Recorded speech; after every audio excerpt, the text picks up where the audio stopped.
Hello, traders. FX Pip Collector here. Today is Wednesday, July 10th, and I'm going to be analyzing gold versus the dollar, starting on the monthly, working my way down to the 1 hour time frame for the full top-down analysis. So on gold versus the dollar, I still think this is very clearly a wave 1, a wave 2, and I think we're still in a wave 3, which I still believe needs to go up to at least at 161.8 before we get a wave 4 and a wave 5. That 161.8 is right around the 2550 area. So let's head down to the weekly time frame.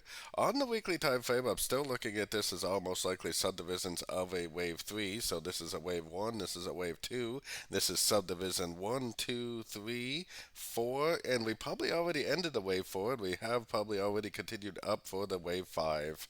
I do have an alternative count on the sort of time frames, but I think more than likely that we are already in the wave 5, and that we will keep on making our way up to that 2550 area. So going down to the daily, like I said, I do have a little bit of an alternative count on the daily because I do see that this could be 5 waves up right here, and this could actually be 1, 2, 3 down for W, 1, 2, 3 up for X.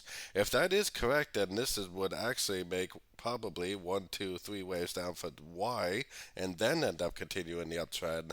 Now, I'm always trying to look for the bullish and the bearish views on every pattern, and I think that this is the least likely scenario. I actually think that this is all a wave 4, that we're in a wave 5, and it is going to keep on trending up.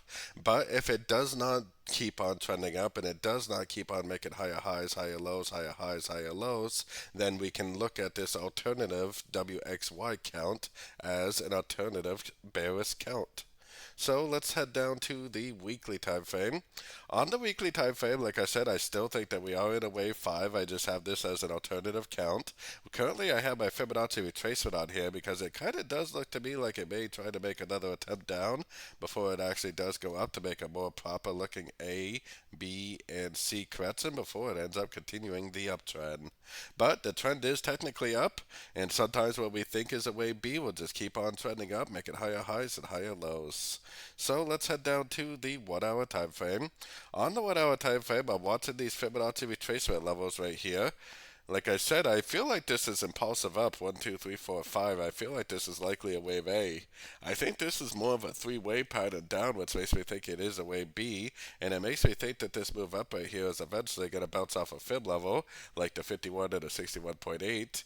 Maybe end up doing something like this, breaking structure to the downside, which to me would prove that this is an A, B, C, or B, and that this down here is a wave A, and that we are going back down for a wave C.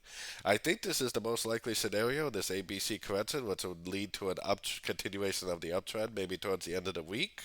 But like I said, sometimes what we think is a wave B will just keep on making higher highs, higher lows. So you're definitely still looking for longs until you get a Fibonacci bounce and a break of structure. If that Fibonacci bounce break of structure never happens, then definitely continue to look for longs, especially on shorter time frames. So don't forget to join my free Discord channel, which is linked over here in the corner, and don't forget to check out my website if you'd like to get access to my swing trade setups and my daily live Zoom meetings. As always, thank you and happy trading.